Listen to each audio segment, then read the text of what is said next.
His secretary scheduled his divorce attorney appointments, thinking I was clueless about their affair. She'd giggle when I called, knowing he was planning to leave me penniless. Everyone at his office knew the plan except stupid me, or so they believed. The day the divorce was finalized, I revealed what I'd really been planning all along. The first crack appeared on a Tuesday morning in March when I found Tyler's phone buzzing against the marble countertop at 5:47 a.m. Not unusual, except he was still asleep beside me, and the message preview read, "Can't wait to see you today, handsome." My fingers hovered over the screen. In 23 years of marriage, I'd never once invaded his privacy. Trust had been our foundation, our unspoken agreement. But something cold slithered through my chest as I watched that message disappear, replaced by his usual alarm at 6 sharp. "Morning, beautiful," Tyler mumbled, reaching for his phone with practiced casualness. His thumb swiped the screen clean before I could blink. "Sleep well." "Like a rock," I lied, studying his face for tells I'd never needed to look for before. He smiled, the same boyish grin that had charmed me in college. But something felt rehearsed about it now, like he was performing rather than simply being. When had I started feeling like an audience to my own husband's life? The restaurant receipt fell from his jacket pocket 3 days later as I gathered clothes for dry cleaning. Chez Laurent, Thursday evening. I remembered Thursday clearly because I'd made his favorite pot roast and eaten alone again. The receipt showed 2 entrees, 2 glasses of wine, 1 shared dessert. The kind of intimate dinner we hadn't had in months. My hands trembled as I held the thin paper, imagining Tyler across from someone who wasn't me, sharing creme brulee while I scraped his untouched dinner into Tupperware containers.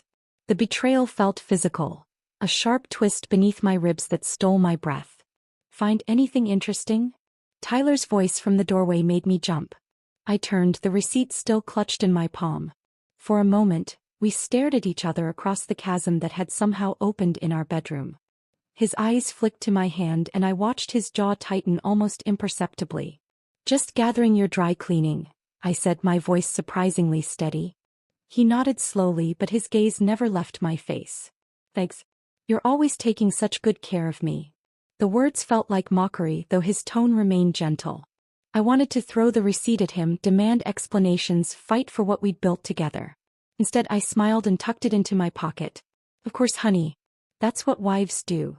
But that night, after Tyler fell asleep with his phone clutched protectively against his chest, I lay awake staring at the ceiling and wondering when I'd become a stranger in my own marriage. The computer password discovery came 2 weeks later. I'd gone to print our tax documents from his home office, something I'd done countless times over the years. But when I tried to log in with his usual password, our wedding date followed by my initials, the screen flashed red. "Incorrect password." I tried variations. Our anniversary. His mother's birthday. The dog's name. Nothing. After 15 years of sharing everything, Tyler had locked me out of his digital life as efficiently as changing the locks on a house. The realization hit me like ice water. Whatever was happening, it was serious enough that he'd started covering his tracks. My reflection in his dark computer screen looked older than I remembered, more fragile. When had those lines appeared around my eyes? When had my husband started seeing me as a threat to be managed rather than a partner to be trusted? The phone calls to his office became a special kind of torture. Megan's voice grew progressively sweeter each time, like honey laced with poison. "Oh, hi there, Mrs. Matthews. Tyler's in a meeting right now, but I'll be sure to let him know you called." Her tone suggested she knew exactly why he couldn't come to the phone, and it had nothing to do with business meetings. There was an intimacy in the way she said his name, Tyler, not Mr. Matthews, that made my skin crawl.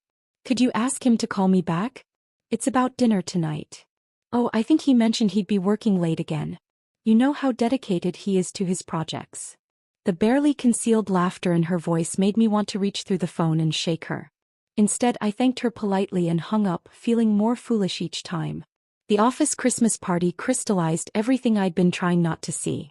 Tyler had been distant for weeks, claiming stress about year-end deadlines, but he'd perked up considerably when I'd mentioned skipping the party. "You should go," I'd insisted, not wanting to be the wife who kept her husband from office social events. "I'll stay home with a good book." But something nagged at me as I watched him dress with unusual care, selecting his best suit and the cologne I'd given him for his birthday, cologne that had sat untouched on his dresser for months. I changed my mind an hour after he left, arriving at the downtown hotel just as dinner was being served. Tyler's back was to me as I entered the ballroom, but I spotted him immediately at a corner table. What I saw next felt like a physical blow. Megan sat beside him, not across from him as a professional colleague might, but close enough that their shoulders touched. She wore a delicate gold necklace that caught the light as she laughed at something he whispered in her ear. My breath caught in my throat. That necklace. I'd admired it 6 months ago in the jewelry store window during our last anniversary shopping trip. It's beautiful, I'd said, tracing the display glass with my finger. Tyler had glanced at the price tag and shaken his head. $3,000 for a necklace? That's a bit excessive, don't you think? I'd agreed, of course. I always agreed. But seeing it now, draped around another woman's neck while she basked in my husband's attention, the practicality felt less like wisdom and more like dismissal. I slipped out before Tyler noticed me, my face burning with humiliation. How many people at that party knew what I was only beginning to understand? How many pitying glances had I missed over the months? How long had I been the oblivious wife, the last to know her own story? The breaking point came on a rain-soaked Thursday in April. I'd returned early from my book club, cancelled due to the weather, and heard Tyler's voice from his home office. The door was slightly ajar and something in his tone made me pause in the hallway. I know, sweetheart. Just a few more months and this will all be behind us. My blood turned to ice. Tyler had never called me sweetheart. It was too saccharine for his taste, he'd always said. Honey, beautiful, love. Those were his endearments for me. Sweetheart belonged to someone else. The lawyer says we can expedite everything once I file. She won't see it coming, she's too trusting for her own good. Each word hit like a physical blow. I pressed my back against the hallway wall, afraid my legs might give out. They weren't just having an affair. They were planning my destruction. By Christmas we'll be free to do whatever we want. I promise you won't have to sneak around much longer. The casual cruelty in his voice, discussing my future like a business transaction, ignited something I didn't know existed inside me. The hurt remained sharp and constant, but it was joined by something harder, colder. Something that whispered, if they want to play games, I'll show them how it's really done. I backed away from the door silently, my mind already racing. Tyler thought he was dealing with the same trusting woman who'd never questioned a late night or challenged a suspicious receipt. But that woman had just died in the hallway of her own home, replaced by someone who understood that love without wisdom was just another word for victim. Let them think I was clueless. Let them believe their secret was safe. They'd taught me that marriage could be a performance, and I was about to give the performance of my life. The game was just beginning and they had no idea they'd already lost. The transformation didn't happen overnight. For 3 days after overhearing Tyler's phone call, I moved through our house like a ghost, smiling when he looked my way, nodding at his lies about late meetings. But inside, something sharp and calculating had awakened. Something that studied his patterns with forensic precision. That's when I remembered Josh Reynolds. Tyler's business partner had always been peripheral to our social circle, present at company functions but never lingering for small talk. He was the numbers guy, Tyler often said dismissively, as if mathematical precision was somehow less valuable than Tyler's flashy deal-making. But I'd noticed things about Josh that Tyler had missed. The way he listened before speaking. How his eyes tracked inconsistencies in presentations. The quiet intelligence that didn't need to announce itself. More importantly, I'd heard through the professional grapevine that Josh's wife had left him 6 months ago. Another casualty of infidelity, according to the whispered conversations at charity luncheons. If anyone would understand the particular sting of betrayal, it would be him. I spent 2 weeks studying Josh's routine with the methodical patience of a hunter. His gym was downtown, 3 blocks from the coffee shop where Tyler sometimes held client meetings. The same coffee shop where Josh appeared every Tuesday and Thursday at precisely 7:15 a.m., ordering black coffee and sitting by the window with his tablet. On the 3rd Thursday I was there waiting. Josh. I approached his table with carefully practiced surprise. I thought that was you. He looked up from his financial reports and for a moment, I saw something flicker across his face. Recognition followed by wariness. We both knew this meeting wasn't accidental. Sarah. Good to see you. He gestured to the empty chair across from him. Would you like to sit? His directness caught me off guard. No small talk about the weather or feigned surprise at the coincidence. Just an invitation to skip the pretense. I'd like that, I said, settling into the chair. I was hoping we might have a chance to talk. Josh closed his tablet and leaned back, studying me with the same analytical gaze I'd observed at board meetings. About Tyler? The question hung between us like a bridge I could either cross or retreat from. My heart hammered against my ribs, but my voice remained steady. Among other things, something shifted in his expression. Not sympathy exactly, but understanding. I assume you know about Megan. Hearing it confirmed so matter-of-factly should have hurt more than it did. Instead, I felt oddly relieved. No more pretending, no more dancing around obvious truths. I do now. The question is, what are you going to do with that information? Josh's smile was thin but genuine. The same thing you're going to do with what I tell you about Tyler's recent business decisions. That first conversation lasted 2 hours. Josh spoke with clinical precision about Tyler's increasingly erratic choices. Partnerships that made no financial sense, investments in companies that existed only on paper, sudden changes to profit-sharing agreements that benefited Tyler disproportionately. I've been documenting everything, Josh said, sliding a manila folder across the table. Initially for my own protection. Now I think it might serve a different purpose. The folder contained copies of emails, financial statements, and meeting notes that painted a picture of a man whose judgment had become fatally compromised. But more than that, it revealed something I'd never suspected. Tyler had been systematically positioning himself to cut Josh out of their most profitable ventures. He's planning to freeze you out, I realized aloud. Eventually. But first he needs to minimize his assets for the divorce proceedings. Hard to claim poverty while holding majority stakes in 3 successful companies. The casual way Josh dissected Tyler's strategy impressed me. No emotion, no wounded pride. Just clear-eyed analysis of betrayal as a business problem to be solved. What do you need from me? I asked. His answer surprised me. Nothing. Yet. But when the time comes, I'll need someone who has access to Tyler's personal files. Someone he trusts completely. The irony wasn't lost on either of us. Over the following weeks, I became a different person entirely. Tyler saw the same compliant wife who packed his lunches and asked about his day. But that woman was a carefully constructed mask worn by someone much more dangerous. While Tyler worked late or claimed to, I worked too. His home office became my classroom, each document a lesson in the scope of his deception. Tyler had always handled our finances, claiming I was too emotional for such practical matters. I'd accepted this characterization because it seemed to make him happy to be needed. Now I understood it had been a strategy. The offshore account was hidden behind 3 shell companies, but Tyler's arrogance had left breadcrumbs. Bank statements tucked behind tax documents. Investment reports buried in insurance files. Account numbers written on sticky notes and forgotten in desk drawers. Each discovery felt like swallowing glass, but I photographed everything with steady hands. The beach house in Costa Rica I'd never heard of. Stock options in companies I didn't know he owned. Retirement accounts that should have been joint but were listed only in his name. By conservative estimates, Tyler had hidden nearly $2 million from me over the past 5 years.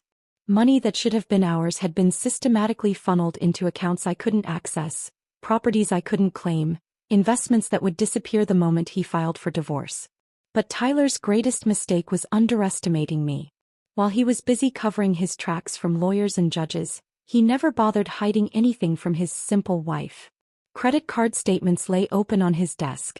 Email accounts remained logged in on the home computer. Financial documents were filed with the casual organization of a man who believed himself untouchable. The evidence file grew thicker each night. Screenshots of email exchanges with asset managers. Photos of bank statements showing suspicious transfers. Recordings of phone calls made from the landline extension I'd learned to activate silently from the kitchen. But the most damaging discovery came accidentally. I'd been photographing a stack of investment reports when I knocked over a small wooden box on Tyler's desk. Business cards scattered across the floor. Contacts from conferences, potential clients, professional networking events. Mixed among them were cards for private investigators, divorce attorneys, and offshore banking specialists. But it was the handwritten note tucked beneath them that made my blood freeze. Handled the Cayman transfer. New account details attached. Destroy after memorizing. Megan wasn't just Tyler's mistress. She was his accomplice in financial fraud, actively helping him steal our marital assets. The secretary who giggled at my phone calls had been enabling theft on a massive scale. That night, I sat in my kitchen with a glass of wine and Josh's business card, finally understanding the true scope of the game being played against me. Tyler thought he was divorcing a naive housewife who would accept whatever scraps his lawyers threw her way. Instead, he was about to face someone who now understood his business better than he did, backed by a partner who had his own reasons for wanting Tyler destroyed. I picked up my phone and typed a simple message to Josh. The Cayman account. We need to talk. His response came within minutes. Tomorrow. Same place. Bring everything. As I prepared for bed, Tyler was still working late. But for the first time in months, his absence didn't hurt. I had work of my own to do, and unlike his, mine was built on truth instead of lies. The student had become the master and class was about to begin. Josh was already waiting when I arrived at the coffee shop the next morning, his usual black coffee untouched beside a spread of documents that looked deceptively casual. I slid into the seat across from him, my purse heavy with the evidence I'd gathered, a weight that felt both terrifying and empowering. The Cayman account, I said without preamble, placing a manila envelope on the table between us. Tyler's been moving money there for 3 years. Megan's been helping him. Josh opened the envelope with the careful precision of a surgeon, his expression unchanging as he reviewed the photographs and bank statements. When he finished, he looked up with something that might have been admiration. This is more than I hoped for. More than enough to trigger a fraud investigation if we need it. He paused, studying my face. The question is, what do you want to happen to them? The question hung in the air like smoke. What did I want? Justice? Revenge? Or something more complex? Something that would require Tyler and Megan to understand exactly how thoroughly they'd been outplayed? I want them to destroy themselves, I said finally. I want to give them just enough rope. Josh's smile was sharp and approving. Then we're going to need Tyler to trust you completely. Can you do that? The challenge in his voice sparked something fierce inside me. Watch me. That evening, I launched my performance as the grieving wife who desperately wanted to save her marriage. Tyler was in his office again, ostensibly working, though I suspected he was texting with Megan, when I knocked softly on his door. Tyler? Could we talk? He looked up with barely concealed irritation, but something in my expression must have triggered his guilt because his face softened into what I now recognized as his practiced sympathy mask. Of course, sweetheart. Come in. I sat in the chair across from his desk, the same one where I'd discovered his hidden documents just days before. Now it felt like a stage, and I was about to give the performance of my life. I know things have been difficult between us lately, I began, letting my voice crack slightly. I feel like I'm losing you and I don't know how to fight for us anymore. Tyler's discomfort was palpable. He shifted in his chair, his fingers drumming against his desk in a rhythm I recognized as nervous energy. Good. Let him squirm. Sarah, He cleared his throat, reaching for words that wouldn't come easily. I've been under a lot of pressure at work. It's not about you.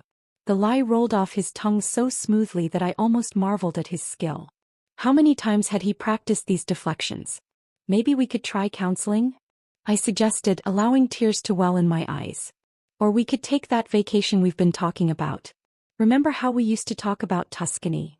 Tyler's face went through a series of micro-expressions: panic, calculation, false hope.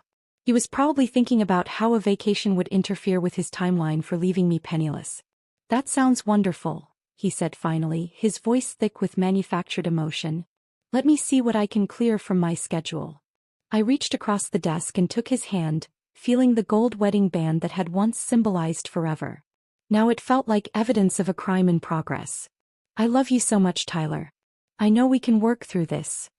His squeeze in return felt like a handshake with a stranger. Over the following weeks, my relationship with Josh deepened into something that surprised us both. What had started as mutual benefit, two betrayed spouses plotting revenge, evolved into genuine partnership. Our morning coffee meetings became strategy sessions, then extended conversations that ranged far beyond our shared mission. Josh possessed a quiet integrity that felt foreign after years of Tyler's flashy manipulation. Where Tyler performed honesty, Josh simply lived it. Where Tyler made grand gestures, Josh offered steady reliability. "You realize this could get complicated," Josh said one Thursday morning, his hand briefly covering mine across the table. The touch was electric and we both felt it. "Everything's already complicated," I replied, not pulling away. "The question is whether we can stay focused until this is finished." "And after it's finished?" The weight of possibility hung between us, but I forced myself to step back. Tyler and Megan thought they could have their cake and eat it too, an affair and financial security. I wouldn't make the same mistake. "After it's finished, we'll see who we are when we're not defined by what was done to us." Josh nodded, understanding the wisdom and patience. But the attraction remained, simmering beneath our professional collaboration like an ember waiting for the right moment to ignite. Meanwhile, Josh's concerns about Tyler's business judgment provided perfect cover for our investigation. Board meetings became intelligence-gathering sessions where Josh questioned Tyler's decisions with increasing boldness. "The Morrison deal doesn't make sense," Josh said during one particularly tense meeting, his voice carrying just the right note of professional skepticism. "The numbers don't add up and the timeline seems artificially rushed." Tyler's defensive response, a rambling justification that revealed more than it explained, told us everything we needed to know. He was making increasingly desperate moves to position assets before filing for divorce, and his judgment was compromised by the pressure of maintaining two deceptions simultaneously. But our most effective weapon turned out to be Tyler's own arrogance combined with Megan's eagerness to prove her usefulness. I began leaving careful breadcrumbs for Megan to find, conversations Tyler could overhear, documents left strategically visible, phone calls timed for maximum impact. The first test came when I staged a phone conversation with my sister while Tyler was in the kitchen, speaking just loud enough for him to hear.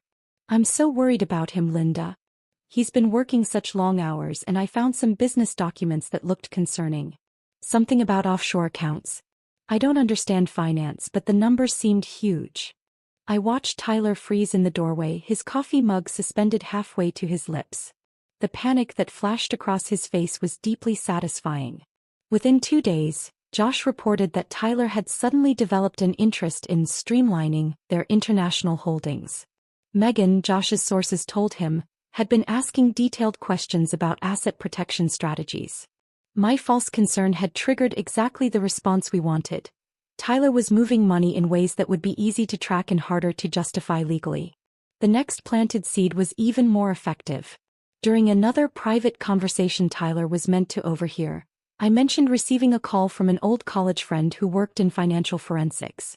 "She specializes in finding hidden assets in divorce cases," I said into the phone, my voice trembling with manufactured worry.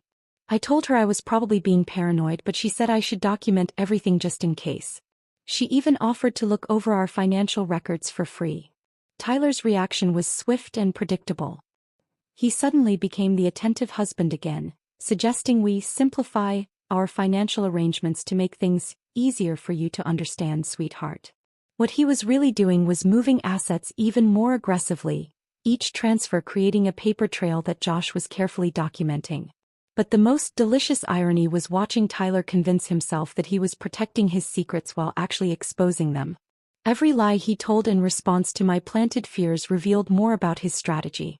Every reassurance he offered Megan, conversations I could hear through the thin walls of his office, gave us deeper insight into their timeline. "She doesn't suspect anything," I heard him tell Megan one evening. "If anything, she's becoming more dependent on me. This will be easier than I thought." As I stood in the hallway listening to my husband discuss my destruction with his mistress, I felt no pain, only cold satisfaction. They thought they were playing chess while I was learning checkers. They had no idea I'd already achieved checkmate. The divorce papers arrived on a Tuesday morning in September, delivered by a courier who looked apologetic as I signed for them.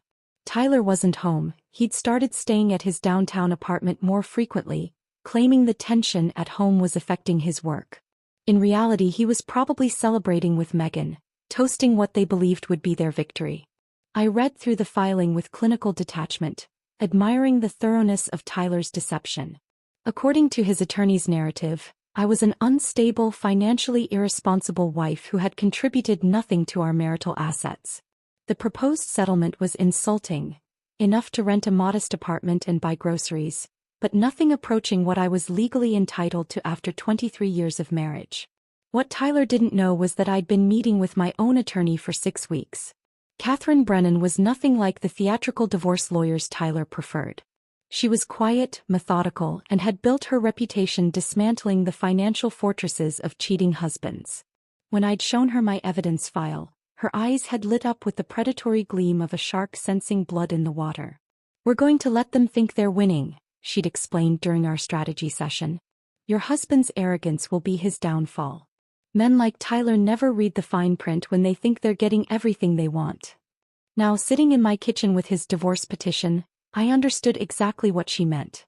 Tyler's lawyer had crafted agreements that looked devastating to me on the surface but contained language that would actually protect my interests once my hidden assets were revealed. Every concession I would make in court was carefully designed to benefit me in ways Tyler couldn't comprehend. The first hearing was scheduled for October 15th. I had 4 weeks to perfect my performance as the devastated, helpless wife. I started by hiring an obviously incompetent attorney named Robert Walsh, a man whose reputation for losing high-profile cases was exactly what I needed. Tyler's surveillance would reveal that I'd chosen poorly, confirming his belief that I was too emotional to fight effectively.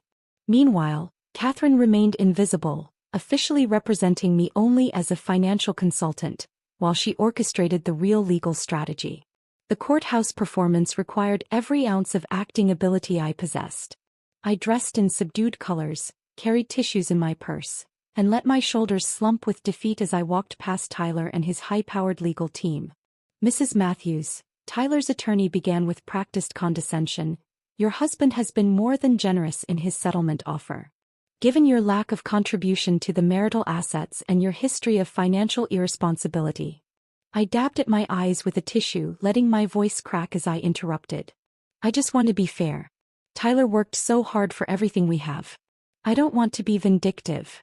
The judge's expression softened with sympathy, while Tyler's lawyer smiled like a cat with cream. They saw exactly what I wanted them to see, a broken woman who knew she was beaten. Each concession I made felt like a small victory. When I agreed to waive my claim to Tyler's offshore holdings, I could practically see him relaxing in his chair. He had no idea that my waiver specifically excluded accounts I could prove were hidden fraudulently, a distinction that would become crucial once Josh's business investigation went public. When I tearfully accepted a smaller share of the house sale proceeds, Tyler's attorney actually patted my shoulder in mock sympathy. What they didn't realize was that my smaller share was calculated based on the house's artificially low appraisal, an appraisal that would be challenged once my real attorney revealed Tyler's attempts to devalue marital assets. But the most satisfying moment came when I signed away my rights to Tyler's legitimate business interests. The document was thick with legal language that Tyler barely glanced at, trusting his attorney's assurance that it protected all his assets. What Tyler missed, because his arrogance made him sloppy, was the clause defining legitimate business interests. Any holdings connected to fraudulent activity or financial misconduct would remain part of the marital estate. Since Josh's investigation would soon reveal Tyler's pattern of financial irresponsibility, my signature was actually protecting my claim to the most valuable assets. While the legal theater played out in court, Josh was orchestrating his own performance in the boardroom. Tyler had become so focused on the divorce proceedings that he was missing the corporate coup happening under his nose. "I'm concerned about Tyler's judgment lately," Josh said during a board meeting I learned about through carefully planted sources. "The Morrison deal was a disaster, and these offshore investments seem incredibly risky." The other partners had begun to notice Tyler's erratic behavior. His absences from important meetings. His distracted performance during client presentations. His defensive responses to legitimate questions about company finances. Josh had built a coalition slowly and carefully, never directly attacking Tyler but simply raising concerns about fiduciary responsibility and protecting shareholder interests. By the time Tyler realized what was happening, Josh had already secured the support needed to call for a comprehensive financial audit. The audit was Tyler's worst nightmare. Not only would it reveal his hidden assets, but it would expose his use of company resources to fund his personal offshore accounts. What Tyler had thought was clever asset protection would be revealed as embezzlement. But perhaps the most entertaining development was watching Megan's growing desperation as the divorce proceedings dragged on. She'd expected Tyler to be free and financially secure within weeks. Instead, she found herself dealing with a man increasingly consumed by legal battles and mounting pressure from his business partners. I watched their relationship crumble through carefully observed details. Tyler's increasing irritability when she called. The way he'd silence her when she brought up their future plans. The tension in his shoulders when she appeared at the office. Megan, for her part, became increasingly demanding. She'd built her fantasy around becoming the second Mrs. Tyler Matthews, complete with the lifestyle she'd observed from the outside. The reality of dating a man facing potential financial ruin was less appealing than she'd anticipated. Her work performance suffered as her anxiety increased. I heard through mutual acquaintances that she'd been making mistakes, missing important calls, scheduling conflicts, even showing up late to meetings. The competent secretary who'd once been Tyler's secret weapon was becoming a liability. The breaking point came when Megan made the tactical error of confronting Tyler during a particularly stressful week. I wasn't there to witness it, but Josh's sources in the office reported the shouting match that erupted in Tyler's conference room. "When is this going to be over?" Megan had demanded, her voice carrying through the supposedly soundproof walls. "You promised me we'd be together by Christmas. Now you're saying it could take months longer." Tyler's response was cutting and brutal. "Maybe you should focus on your job instead of our personal life. I have bigger problems to deal with right now." The aftermath was swift and predictable. Megan's confidence, already shaken by weeks of uncertainty, finally cracked completely. She began making increasingly desperate attempts to secure Tyler's attention, each one pushing him further away. By November, Tyler was avoiding her calls and working from home more often, not because he wanted to spend time with me, but because he couldn't handle Megan's mounting hysteria. The woman who'd once been his escape from marital problems had become another source of stress. As I watched their affair implode under the pressure of my carefully orchestrated chaos, I felt no sympathy for either of them. They'd planned to destroy my life for their temporary pleasure. Now they were destroying each other and I had front row seats to the show. The irony was perfect. Tyler's attempt to escape one difficult woman had trapped him with an even more demanding one, while the wife he'd planned to discard was systematically dismantling everything he'd built. Justice had never tasted so sweet. The judge's gavel fell at 3:47 p.m. on a gray December afternoon, making our divorce official with the kind of bureaucratic finality that reduced 23 years of marriage to a stack of signed documents. Tyler sat beside his attorney, shoulders relaxed for the first time in months, practically radiating satisfaction as he believed he'd successfully orchestrated the theft of our shared life. I maintained my performance until the very end, dabbing at my eyes as the judge explained my generous settlement. Tyler even had the audacity to reach over and squeeze my hand in what observers would interpret as comfort but felt more like a victory lap. "I'm sorry it had to end this way, Sarah," he murmured as we gathered our paperwork, his voice pitched for the judge's ears. "I hope you'll be able to move on and find happiness." The practiced sincerity in his tone might have fooled anyone who didn't know him as well as I did. But I heard the barely contained triumph underneath, the relief of a man who thought he'd pulled off the perfect crime. "Thank you for being so understanding through all of this," I replied, my voice appropriately fragile. "I know this was hard on you too." Tyler's attorney, clearly pleased with the outcome, shook my incompetent lawyer's hand with something approaching pity. "Your client was very reasonable, Robert. This could have been much more contentious." As I walked out of that courthouse, divorce decree in hand, I felt an unexpected hollowness. Not for Tyler. That man had died for me months ago. But for the woman I'd been when I'd first walked up those same courthouse steps to get married in 1998. She'd believed in forever. She'd trusted completely. She'd never imagined that love could be weaponized. That woman was gone, and while I didn't mourn her exactly, I acknowledged her passing with something that wasn't quite grief but wasn't quite relief either. Tyler drove away in his BMW, probably heading straight to Megan's apartment to celebrate. I sat in my car for a long moment, watching the courthouse empty as other people's dramas played out in scheduled intervals. Then I pulled out my phone and sent a single text to Josh. "Phase 1 complete." His response came immediately. "Emergency board meeting called for tomorrow morning. Time to finish this." Tyler spent that evening in what I can only assume was celebratory bliss. Through our still-shared Netflix account, I could see he was watching comedy specials until well past midnight. The man who'd just legally stolen from his wife was apparently in a mood to laugh. I spent the evening reviewing documents with Catherine, my real attorney, ensuring every detail was perfect for what would come next. We'd built our trap with precision and now it was time to watch it snap shut. The call came at 6:23 a.m. Sarah. Tyler's voice was sharp with panic, cutting through the early morning quiet.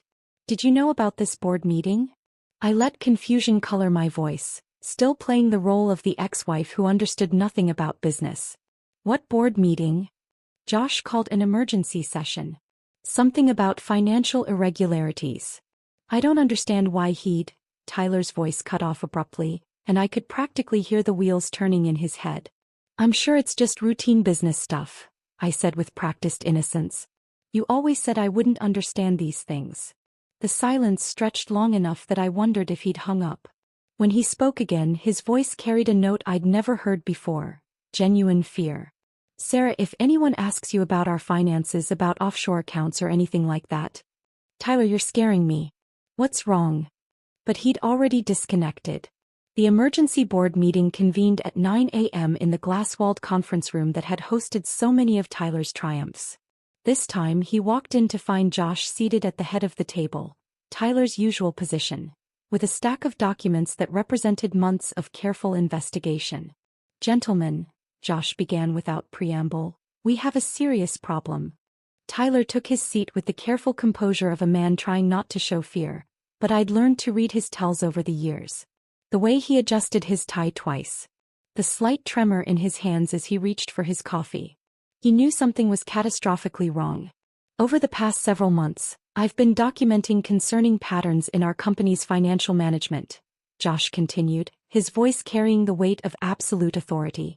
What I've discovered amounts to a systematic diversion of company resources for personal gain. The presentation that followed was masterful. Josh laid out Tyler's offshore accounts, his use of company funds for personal investments, his manipulation of profit-sharing agreements. But the most damaging evidence came from an unexpected source, Megan's own digital trail. These emails, sent from Tyler's secretary's company account, detail the movement of funds to accounts outside our normal business operations, Josh explained, projecting Megan's messages onto the wall screen. Ms. Patterson appears to have been instrumental in facilitating these transactions. Tyler's face went white as he read Megan's helpful messages about handling the Cayman transfer and updating the new account information. Every communication she'd thought was helping him had actually been creating evidence of their conspiracy. This is ridiculous, Tyler said, but his voice lacked conviction. These accounts are perfectly legitimate business investments. Investments that coincidentally increased dramatically during your divorce proceedings? Josh's question hung in the air like a blade. Investments that your ex-wife waived all claims to in court yesterday? The room fell silent as the other board members processed the implications. Tyler hadn't just stolen from the company, he'd orchestrated his divorce to benefit from the theft. The vote was swift and unanimous. Tyler was removed as CEO effective immediately, pending a full forensic audit and potential criminal investigation. Security would escort him from the building within the hour. As Tyler gathered his personal belongings under the watchful eyes of security guards, his phone rang constantly. Megan, no doubt, wondering why her calls to his office were being redirected. She would learn soon enough that she was unemployed too. The professional network in their industry was surprisingly small and remarkably efficient at spreading news. By lunchtime, word of Tyler's dramatic fall had reached every major firm in the city. By evening, the details of Megan's role in facilitating financial fraud were common knowledge among the executive assistants and office managers who formed the backbone of the business community. Megan's attempts to find new employment were met with polite rejections and sudden interview cancellations. Her resume, once impressive, was now toxic. Companies couldn't afford to hire someone whose loyalty could be purchased, whose ethics were so obviously compromised. The woman who had giggled at my phone calls, who had worn my dream necklace to my husband's office Christmas party, who had helped steal my future, now found herself unemployable in the only industry she knew. Within 2 weeks, Megan had quietly left the city, her social media accounts deleted, her professional connections severed. The rising star who had thought she was trading up from secretary to trophy wife had instead become a cautionary tale whispered in break rooms and boardrooms across the business district. As for Tyler, he learned that afternoon that his generous divorce settlement had been based on fraudulent financial disclosure. My waiver of offshore assets applied only to legitimate holdings, not stolen funds. My acceptance of reduced property claims was contingent on honest asset valuation, not the artificially deflated appraisals he'd arranged. Every concession I'd tearfully made in court contained language that protected me once his crimes were exposed. The man who thought he'd played me for a fool had actually signed agreements that would leave him with almost nothing once the legal dust settled. That evening, I sat in my kitchen with a glass of wine, watching the sunset through windows that would soon belong entirely to me.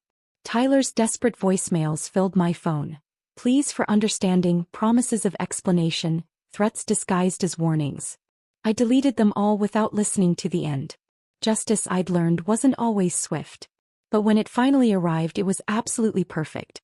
3 months after the board meeting that ended Tyler's career, I was in my garden when the doorbell rang.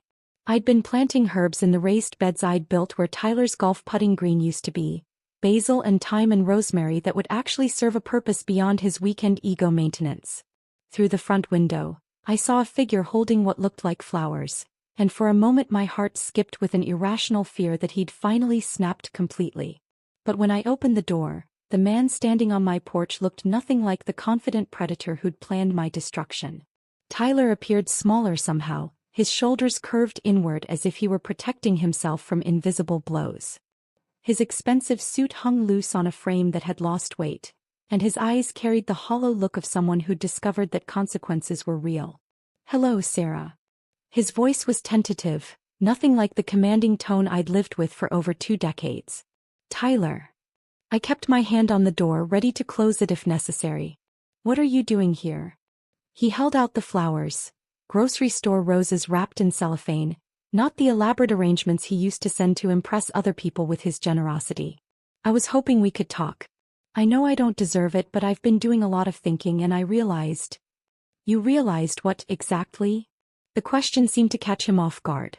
He'd probably practiced this speech, rehearsed the right combination of remorse and charm that had worked on me so many times before. But something in my tone told him this wouldn't be like those other times. "I made mistakes," he said, the words sounding like they'd been memorized from a self-help book. "Terrible mistakes. I lost sight of what was really important, and I hurt the one person who'd always been there for me." I watched him deliver his lines with the same detached interest I might feel observing a documentary about extinct species. There was something almost pitiable about his performance. This desperate attempt to resurrect a relationship he'd murdered himself. "I know I have no right to ask," he continued, "but I was hoping we could try again. Start over. I've learned so much about myself these past few months, and I think we could have something even better than what we had before." The audacity was breathtaking. This man who'd systematically stolen from me, who'd planned to leave me penniless while he started a new life with his secretary, was now suggesting we could rebuild on the ashes of his betrayal. "Come in," I said finally, stepping aside. Tyler's face lit up with hope so genuine it was almost heartbreaking. He'd mistaken my invitation for forgiveness, not understanding that I simply wanted privacy for what came next. I led him to the living room, the same room where we'd hosted dinner parties and watched movies and argued about thermostat settings. Now it felt like a stage set for the final act of a very long play. "Can I get you something to drink?" I asked, playing the hostess role one last time. "Coffee would be great. Just like you used to make it." I returned from the kitchen with 2 cups and a manila folder I'd been keeping in my desk drawer for exactly this moment.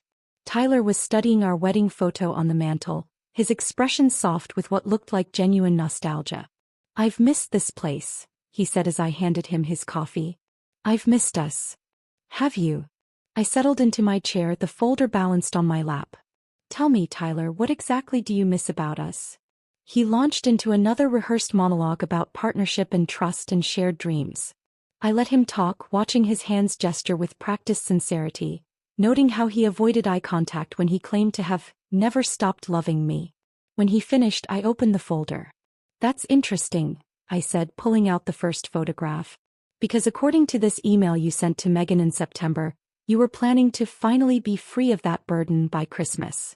Tyler's coffee cup froze halfway to his lips as he stared at the screenshot of his own words. And this bank statement, I continued, laying out the next piece of evidence, shows you moved $200,000 to your Cayman account the day after I asked about taking that vacation to Tuscany. Each document hit him like a physical blow. The phone recordings, the financial transfers, the business emails where he'd referred to me as the problem that needs solving. You see, Tyler, I know exactly what you missed about us. You missed having someone too trusting to question your lies. You missed having a convenient cover for your financial crimes. You missed having someone to blame when your house of cards finally collapsed. His face had gone pale, but I wasn't finished.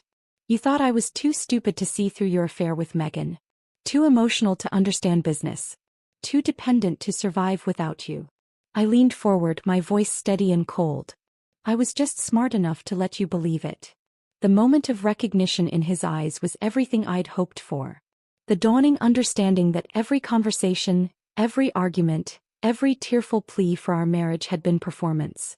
That while he'd been playing chess, I'd been playing a completely different game. How long? He whispered. How long did I know? Since March. How long did I plan this? Since the day I heard you promise Megan you'd leave me penniless. Tyler set down his coffee with shaking hands. Sarah, I never meant. You never meant to get caught. There's a difference. He tried several more times to explain, to justify, to somehow rewrite history into something more palatable. But every word only demonstrated how completely he still misunderstood what had happened between us.